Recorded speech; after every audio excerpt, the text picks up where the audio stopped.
This is not Gotham. That is not the Joker. And this is not Batman.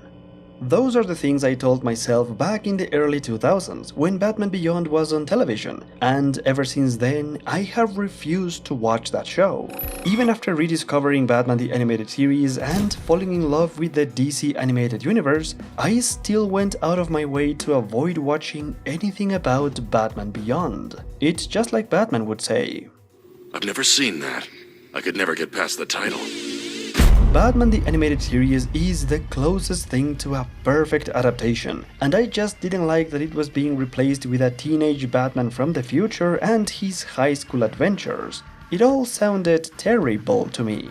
Now, more than 20 years later, I finally decided to watch the series, to see if it's as good as they say, or if I was right to avoid it, but most importantly, to understand just what is Batman Beyond.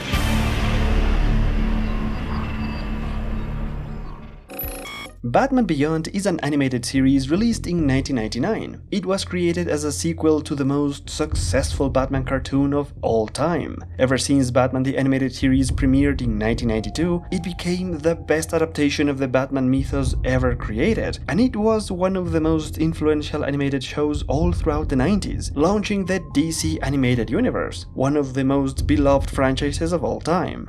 However, by 1998, the landscape of TV animation had changed, with many cartoons aimed towards a very young audience. Times were changing, and with the incoming new millennium right around the corner, Warner Bros. Sought to revitalize their most successful animated series and make it relevant for the new generations. The studio asked the production team in charge of BTAS to come up with a brand new Batman show featuring a teenage Batman. At first, none of them were on board with this idea, because in their already established continuity, a teenage Bruce Wayne could not be Batman. However, producer Glenn Murakami came up with an idea that sounded good to everyone. He suggested creating a whole new Batman and to set the series many decades into the future. The entire production team quickly got behind this concept, and after the studio greenlit the series, they started developing a version of Batman that no one had ever seen before, and that nobody really asked for.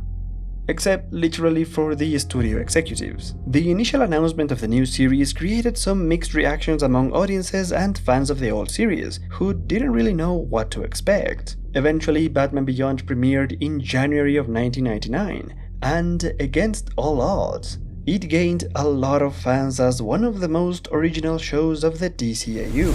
In the original Batman the Animated Series, they adapted many of the most iconic stories from the classic Batman comics, and in their rebooted final season, they started creating original stories based on the more recent comics. In that context, Batman Beyond is the natural next step in the evolution of the animated Batman shows, featuring mostly original material. And watching the show for the first time ever, nothing could have prepared me for what I was about to experience.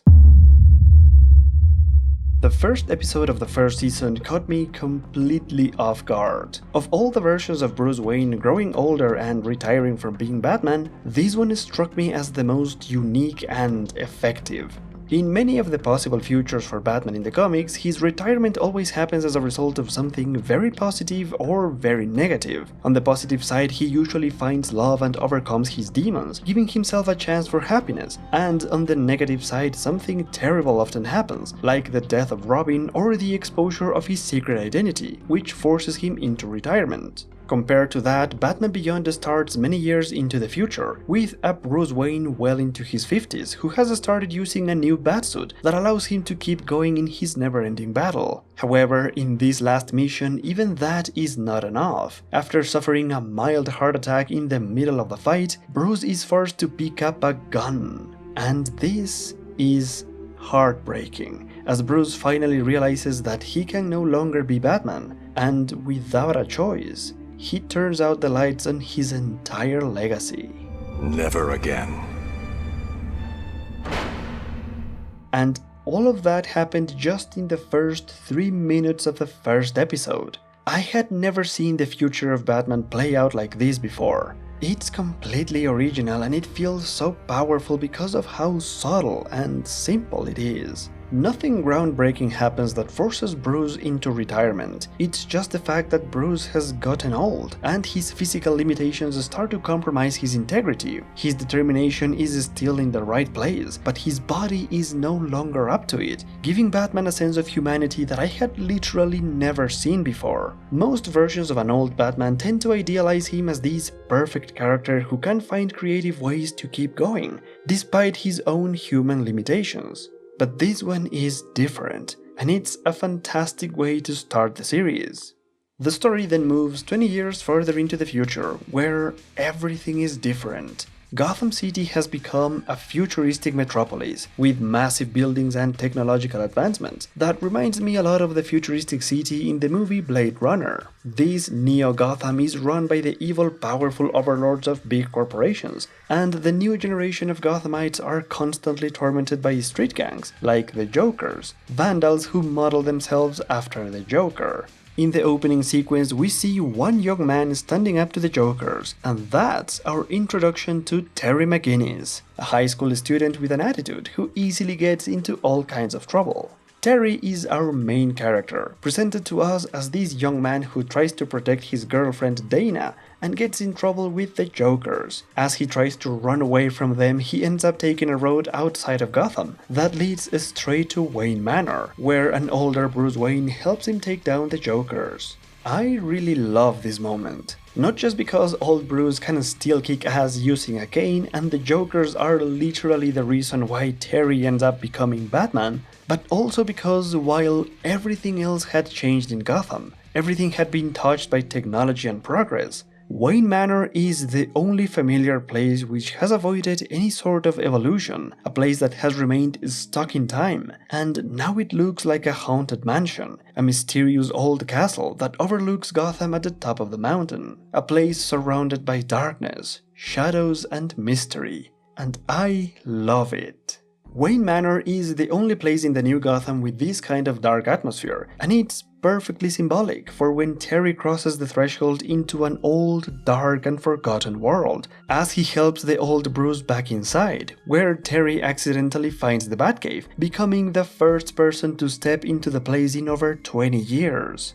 The moment Terry realizes who this old man actually is, it's a pretty sad one, as Terry is kicked out of the place and he realizes that the old mysterious mansion is actually just a lifeless building, a place without a soul, an empty monument filled with forgotten relics from a bygone era. However, the moment Terry stepped inside Wayne Manor was also the moment his fate was sealed, and his life changed forever. Upon returning home, Terry finds out that his father had been killed, apparently by Jokers, and he feels guilty because he confronted the Jokers, and in his last conversation with his father, Terry had argued with him and said some pretty mean stuff. Later, Terry finds incriminating information about Wayne Powers, a company run by Derek Powers, the biggest corporate overlord of the city who is manufacturing deadly nerve gas and the man responsible for killing Terry's father. Terry brings that information to Bruce, hoping that Batman will do something, but when Bruce refuses, Terry takes matters into his own hands and steals the new Batsuit, culminating Terry's origin story as the new Batman. This first two-part episode is a great introduction to the characters, places, and the first major villain of the season, after Terry confronts Derek Powers and the man is transformed into the supervillain known as Blight. Now, the first thing I noticed about Blight was that he is an amalgamation of multiple obscure Batman villains from the comics, most notably the Silver Age villain known as Bag of Bones and the Bronze Age villain Dr. Phosphorus. Blight shares a similar origin story with both of these characters, as they were exposed to the same sort of radiation, which gave them superpowers and caused their bodies to be transformed. However, Blight also reminded me a lot of the Corrosive Man, another obscure Batman villain from the 1980s, whose real name is Derek Mitchell, sharing the same first name with Blight's alter ego, Derek Powers. Blight is not only the first major enemy of the new Batman, but actually he is the main antagonist of Season 1, acting almost like Lex Luthor, pulling the strings behind the scenes and being the big bad corporate villain in almost every episode. In that sense, Season 1 of Batman Beyond plays out as a more traditional series, with a main villain using all his power and resources to try and stop the hero. You are idiots. One of the things that I like about these first episodes is how Terry gives Bruce back some resemblance of a normal life, as the old man finds motivation to become a mentor for Terry and starts going out of his house for the first time in years. Terry also finds a father figure in Bruce and they complement each other quite nicely, with Terry doing all the fighting and more physical challenges, while Bruce provides his intellect and wisdom to assist the new Batman. The introduction of Terry as the new Batman couldn't have been done better, as the studio got the teenage Batman that they wanted, building a whole new legacy without compromising the old Batman mythos. Terry became a natural extension of Bruce, continuing the mission of the grumpy old man who in turn trains Terry to become a good Batman. The difference is that Terry also has to learn to balance his time as Batman with his private life, spending time with his family, girlfriend, and all the high school drama that Bruce didn't go through. That's it, McGinnis! Get your clothes and get out! But he just... But nothing! I saw you throw the first punch! Out! So Batman Beyond is a departure from the previous Batman shows, as it was clearly aimed towards a younger audience. The flashy new intro and the soundtrack that consisted almost entirely of heavy metal make the show feel like a teenager fever dream from the turn of the century. Which is precisely what it was.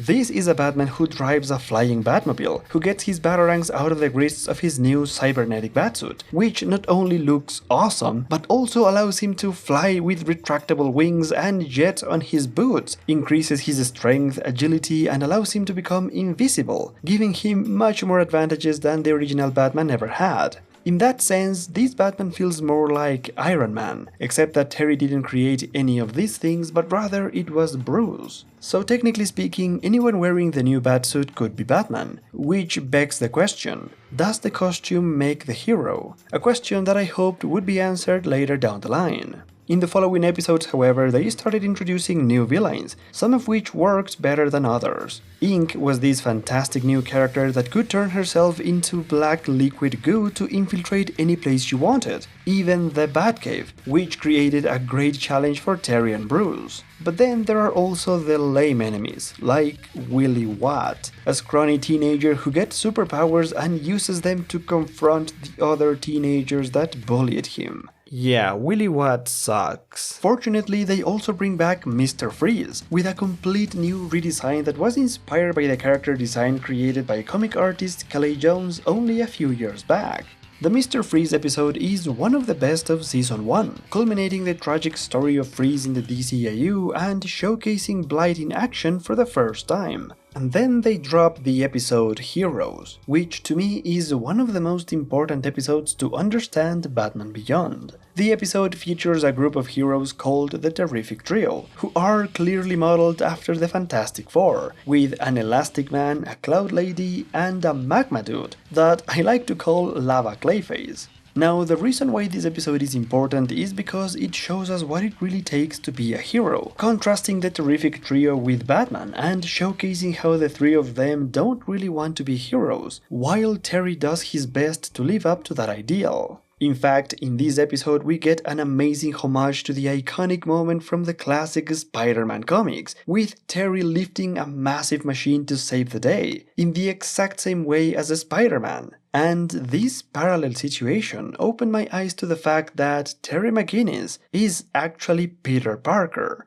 or at least the closest thing to him in the DC universe. Both Peter and Terry start out as high school students with their own personal problems. They both say some pretty mean stuff to their father figures before immediately losing them in a tragic way, which forces them to take matters into their own hands and adopt a heroic identity out of a sense of guilt and responsibility. Both of them struggle to keep a healthy balance between their private lives and their superhero activities. Spider-Man is perhaps the greatest teenage superhero ever created, so it's no surprise that the creators of Batman Beyond were inspired by him when creating their own teenage superhero, to the point where I couldn't stop seeing similarities between the two of them. For instance, in the next episode they introduce a new villain called Shriek, who can create destructive sound waves with special equipment built into his arms, which is also a perfect description of the Shocker. They even have similar names, and just when I found myself missing the things that were uniquely Batman, they hit me with this scene where Bruce goes to the old GCPD headquarters, a building that represents represents the past history, which has now been completely abandoned. And as Bruce walks the empty corridors, he starts feeling nostalgic for the good old days, and it's a feeling that resonated a lot with me, as I also started feeling nostalgic for the greatness of the old series.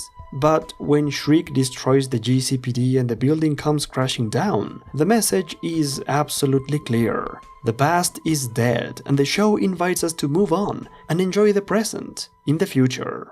What I really love about the first season is how it slowly establishes the relationships between Terry and the rest of the characters. There's an episode where the Royal Flush Gang is introduced, and Melanie, the youngest daughter of that criminal family, becomes romantically involved with Terry, unaware that he is actually Batman. In that way, Melanie becomes Batman Beyond's version of Catwoman, presenting an impossible romance and an interesting dilemma for Terry, as he is forced to choose between Melanie and Dana, his actual girlfriend.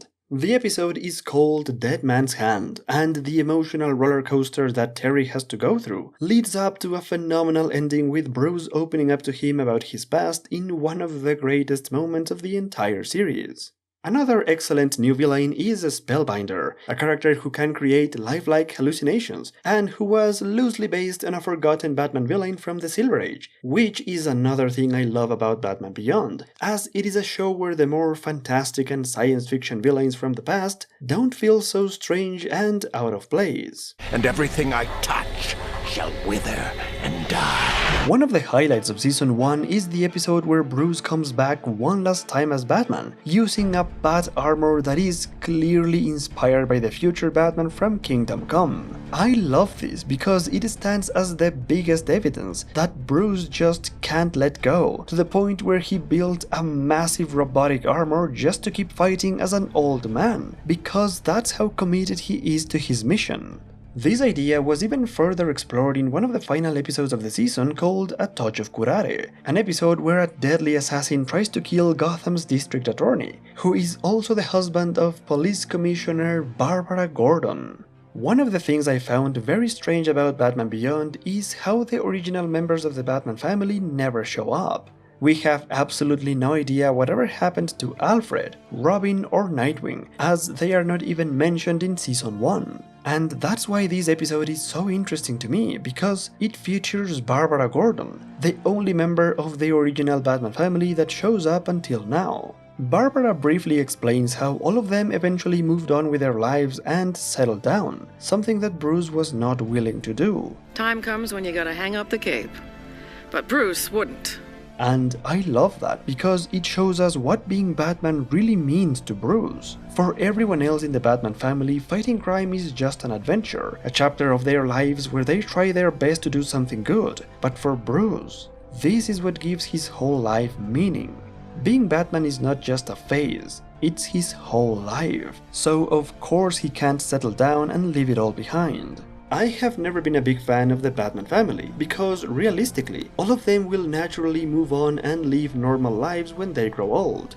But not Bruce. He lives to be Batman until it's impossible for him to keep going. And the fact that they didn't recast a new voice actor and instead kept Kevin Conroy as the voice for the old Bruce Wayne is such a good choice, because Kevin was Batman, reinforcing not only the continuity of the DCAU, but also the voice of Kevin Conroy as the one true Batman, even as an old man. I was Batman. The introduction of Terry into this version of Batman is brilliant, as it allows the old Bruce to keep fighting, giving him back not only his dignity, but also his purpose in life. It's a great way to bring in a new Batman without removing the original. However, Terry is also still very young. And at this point I started to wonder if he would also end up leaving Bruce and moving on with his life, just like everyone else. You can't stand to see anyone going out and having a life. You want me to end up like you? Alone. I was really glad to realize that by the end of Season 1, I was invested in the story of Terry McGinnis as Batman. The first couple of episodes of Season 2 are a bit strange, with Batman becoming Man-Bat, facing mutant monsters and then encountering a new villain that at first looked like Clayface, except this one was made of dirt. Dirtface, as I like to call him, turns out to be a much more complex and horrific character, in one of the darkest and most disturbing episodes of the series, but at least Bruce's new pet dog, Ace, becomes a major character in some of these episodes. The great thing about Batman Beyond is how easily it features these dark episodes with monsters and mutants, reminiscent of the old horror stories from the 1970s, while also including silly concepts like Ace the Bat-Hound, a character that only ever worked in the Silver Age, but one that feels completely natural in this world. There's a whole episode that features a very grounded origin story of Ace, and after watching that, this Ace became my absolute favorite version of all time. Well, sometimes the small rewards are the best ones. One of the major differences in Season 2 is that it doesn't feature Blight at all, focusing instead on some lesser villains like the Jokers. One of my personal favorite episodes is Joyride, as Terry finally tackles the street-level criminals without any assistance from Bruce, showing how he slowly started to grow into the role of Batman. The absence of Bruce was a breath of fresh air, as those episodes started to feel a bit formulaic and repetitive. The small Easter eggs in this episode are priceless, like a forgotten skeleton dressed like the Joker hidden away in a dark cave outside Gotham, or how the street gangs tag their territories with spray paint, which has to be a reference to No Man's Land. And let's not forget the futuristic burgers that don't fall apart, not even when tossed around. But Beefy says it's on the house. Joyride is an episode that provides a psychological angle to some of these lesser enemies, which is a nice change of pace from the super powerful enemies of Season 1. That said, Season 2 also has its fair share of powerful new villains, like Stalker, a big game hunter that is really Batman Beyond's version of Kraven the Hunter. Then there's also Rat Boy, a mutant who lives in the sewers with giant rats, and who could have been inspired by the Ratcatcher, though I seriously doubt it. This season also introduces Cobra as major enemies for Batman in the episode Plague, which has some similarities with a comic storyline called Contagion. The episode also introduces Falseface, a character who can change his appearance like Clayface. Though this Falseface shares the same name with a couple of obscure villains from the Silver Age, he actually looks more like Cornelius Stirk, another obscure villain from the comics who has a very similar ability. Batman also confronts a group of powerful telepaths in one of the best animated episodes of the whole season. The villains of Season 1 also made a comeback, with Batman facing Shriek, fucking Willy Watt, and the Royal Flush Gang, only for Terry to have yet another heartbreak over Melanie. But the greatest encounter of the season was provided by a Spellbinder in the episode Eyewitness, where he frames Batman as a killer and turns the entire GCPD against him. It's a fantastic episode where Terry has to find a way to clear his name before it's too late. There's a lot of atmosphere in the quiet moment when Terry investigates and does detective work, and then there's a lot of tension and high stakes when the GCPD is about to nail him. One of the absolute best episodes of the series, with some gorgeous visuals. On the downside for this season, there's the fact that the show was still aimed towards teenagers, with a lot of episodes where the stories happen within the context of high school. This stuff is unavoidable, as Terry spends half of his time in high school, but in Season 2 it starts to become really evident, to the point where one of Terry's classmates, a girl by the name of Max, uncovers his secret identity and becomes Terry's confidant and secret helper. This is a very strange development that I don't particularly like. At times, Max is like Terry's oracle, searching stuff for him online and providing alibis for Terry with his girlfriend Dana. I guess Max was kind of necessary, considering Terry's young age and all, but it's just not quite convincing that this random girl can just discover the secret and keep quiet about it. With this kind of lying, it's got to be more than just a friend. A lot of these episodes remind me of the Robin comics from the 90s, where Tim Drake also had to find balance between Robin, family, school, and his girlfriend, which is something that I've never really liked. I don't know, it just feels so So high school. There's this episode where Terry misses his date with Dana, who is then kidnapped and taken to the sewers by Ratboy. In another episode, everyone is convinced that there are ghosts haunting their high school building. And then there's also literally a Star Wars episode, with Terry's geek classmates being manipulated by the evil owners of that franchise. Wow, too real. But the most absurd episode of the season is called The Egg Baby, where Terry and his classmates have to take care of a robot egg baby as part of their parenting education, and naturally, Terry takes the egg baby with him as Batman, flying across rooftops and facing the criminal gang of Ma Mayhem, a crooked lady who uses her sons as henchmen, and you can't tell me that she wasn't inspired by the uber-obscure Batman villain from the early 1980s called Ma Murder. Ma Mayhem, Ma Murder, I mean, come on. The Egg Baby is one of the few worthy episodes set in the context of high school. The only other episode that is as enjoyable in that setting, if not more, is the one where one of Terry's friends decides to get himself a hot robot girlfriend just to be popular in high school, only for the robot girl to go crazy on him. We can still be friends. Friends? Listen, most of these high school episodes are terrible, especially when they start repeating the cool word of the future, shui, which gets really old really fast. But if more of those episodes were as funny as this one, they would have been so much more tolerable. Now, besides all the teenage angst and the propaganda for artificial intelligence with a sentient robot called Zeta, Season 2 is notable for building the character of Terry and making him grow into the role of Batman, becoming a much better detective and also a bit more cold and distant, even telling Max to stop calling him Terry whenever he is in costume. And one more thing. Yeah? Don't call me Terry.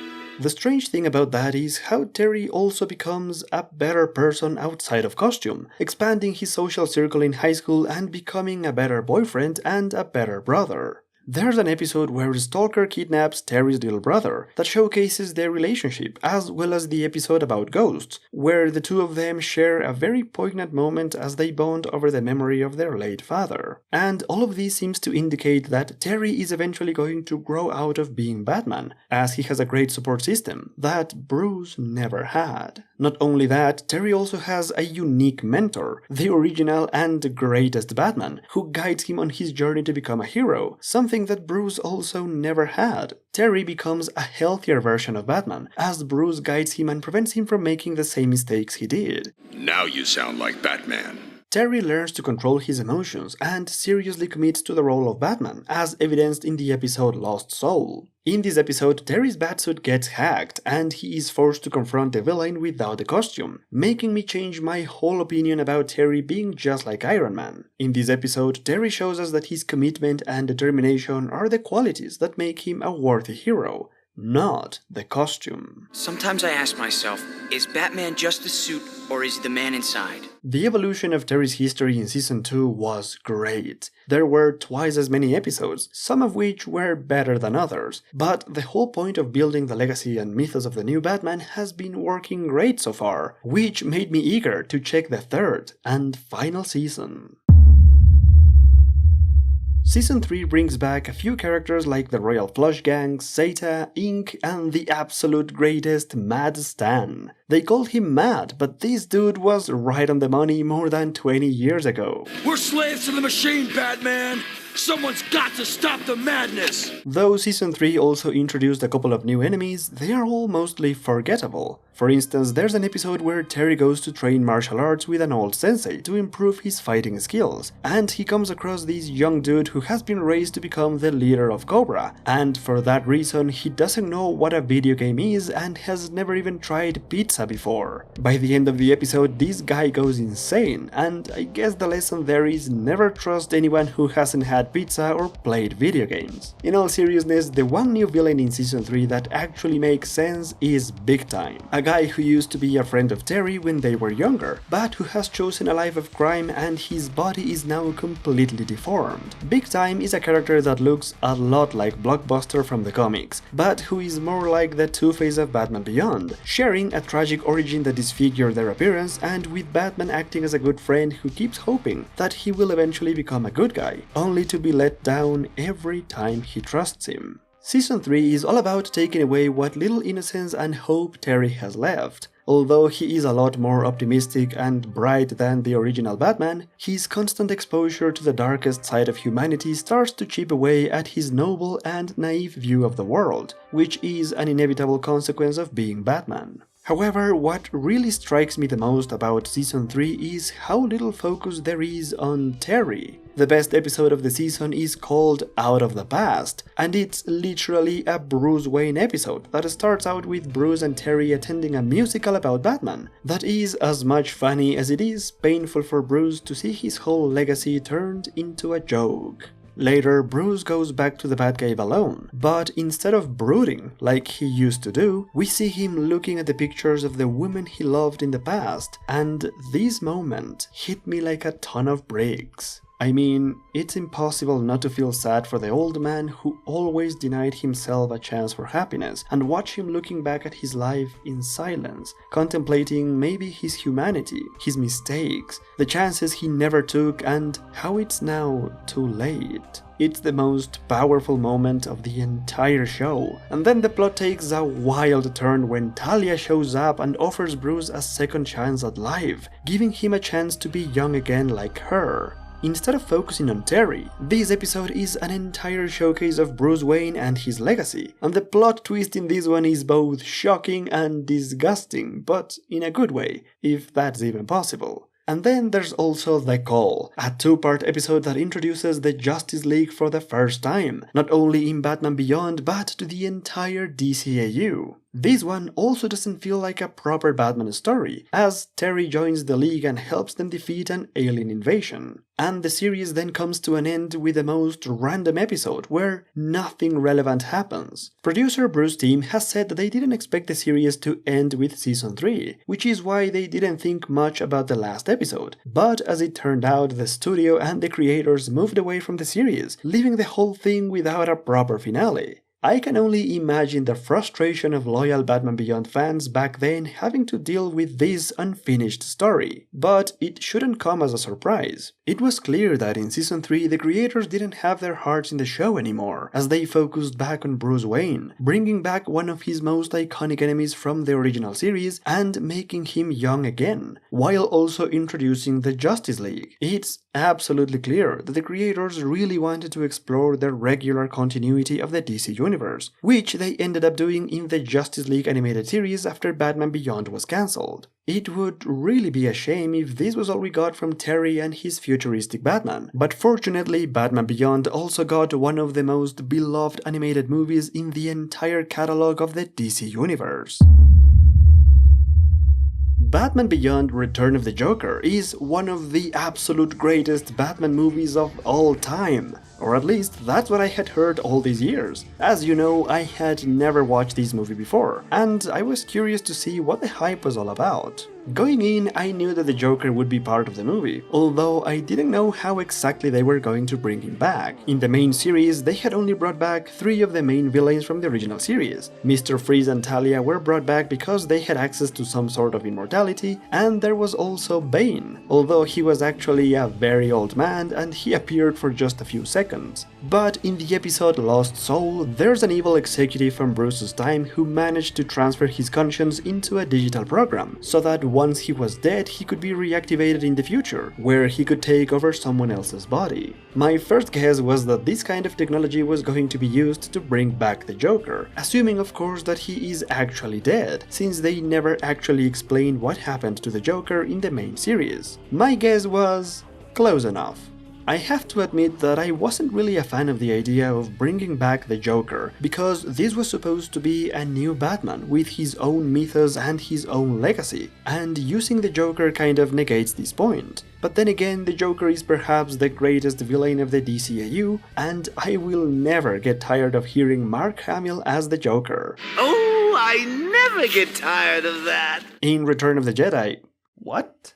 In Return of the Joker, Batman confronts a new gang of Jokers, but their leader this time is actually their real Joker, who has somehow returned, bringing back with him the darkest chapter of Batman's history. This movie finally reveals what happened to Robin, Batgirl, Harley Quinn, and the Joker many years in the past, showcasing a final battle in the abandoned and partially destroyed Arkham Asylum, where Joker has kidnapped Robin and experimented with the boy, turning him into a mindless, twisted copy of himself. This is the darkest moment of the entire DCAU, to the point that the creators had to make a censored version of the scene. I think it's good that they didn't hold back making this Joker super dark, having him attacking old Bruce in the safety of the Batcave, and becoming the most dangerous version of the Clown Prince of Crime. Hello, Batman. The more I watched the movie, the more I realized why it works on so many levels. The most evil actions of the Joker establishes him as the greatest threat Batman has ever encountered, and these dark moments also affected the Batman family, tainting the memories of their heroic days and causing them to grow resentful of their past, turning them into bitter old people who can't see the good that they did back then. And I love that. It all comes back again to the idea of the Batman family, of Bruce taking all these very young people who have no clue what they want for their lives and exposing them to this kind of darkness. Well, it just doesn't work. Of course they will grow old resenting their past, because as Nightwing himself said at one point, I mean, this isn't exactly a normal childhood. It's ironic how Batman Beyond is the most fantastic version of Batman, and yet at the same time the most sensible and realistic. Here we see the consequences of a Batman family, and how hurtful it could be in the long term for the young people involved, which also works to make Terry stand out as a unique Batman. With Bruce as his mentor, Terry doesn't make the same mistakes because he doesn't need a Batman family. He doesn't endanger anyone else's life in his mission, becoming a real loner, a dark Avenger without compromising anyone else. And in his final battle with the Joker, he proves that just by being different from Bruce, the biggest threat for the old Batman is actually no match for him. Terry proves time and time again that he is a better Batman, someone who is not out for revenge, who doesn't need to be as driven and psychologically obsessed as Bruce to be a good Batman. Terry succeeds in this thanks only to his indomitable will and his strong conviction to do the right thing. The journey of watching Batman Beyond for the first time made me realize what a fool I was all those years refusing to watch this, and although Return of the Joker is an excellent way to finish off the legacy of Terry, I'm still disappointed that Batman Beyond doesn't have a proper ending, and that we'll never know if Terry moves on with his life and if he eventually leaves Bruce. 5 years after Batman Beyond ended, the creators of the show decided to go back one last time in a couple of episodes of the Justice League Unlimited series. In the first episode, the young Batman travels in time and meets with Terry's Batman as well as himself from the future. Batman, Bruce Wayne, Batman.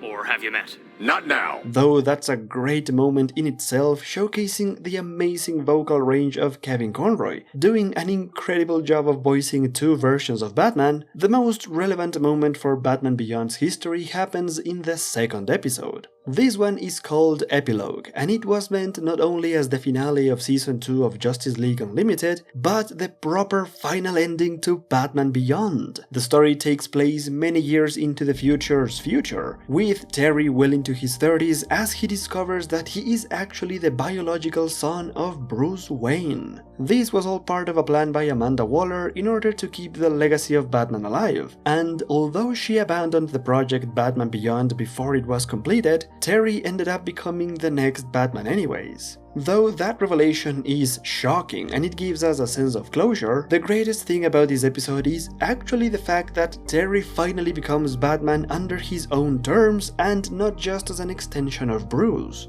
The greatest message of this episode is that it doesn't matter who our parents are or what they want from us. With Terry finding a renewed confidence to become the Batman that he wants to be, Terry will no longer be defined by the legacy of the previous Batman, and instead he starts making his own decisions, learning the most important lesson that Bruce never did, simply by caring about the people that love him and giving himself a chance for happiness by proposing to his longtime girlfriend Dana, while still being Batman.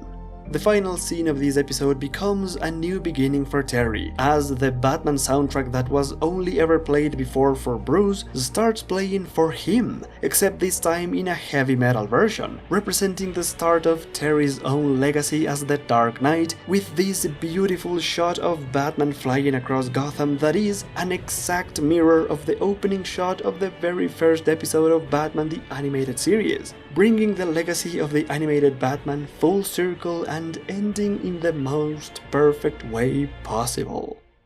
At the start of this video, I was not a fan of Batman Beyond, because I hadn't really watched anything about it. But if you ask me now what I think about it all, I would probably say something like this. It has its moments. Not only is Terry a better Batman with an extraordinary and compelling history, but this show also reminded me that I should always keep an open mind, because who knows what other great things I could be missing out on. This is a great animated series that succeeded despite the impossible odds, and won over even the most reluctant audiences by simply reminding us that our time here is limited, and that we are not going to be young forever. A Batman show that reminds us that we are the masters of our own destiny, and we decide how to live our lives. A show that inspires us to do our best in the present, and makes us believe in a tomorrow where nothing is impossible. That is Batman Beyond, the definitive Batman of the future. And that's it. That's the ending of the Batman Beyond history, at least the one from television, because Terry has had many more adventures in the comics, and if you'd like to know what are some of my favorite Batman Beyond comics, I've created a list about that over on my Patreon, free for everyone. That is patreon.com/SalazarKnight, where for just $1 you can be part of this awesome group of people that always helps me make more videos like this one. In this video, a special thanks to Thomas Murray, John Papp, Marco Daniel, Alan Parr, and Rod Hanna. Friends, thank you all so much for watching this video, and I'll see you in the next one.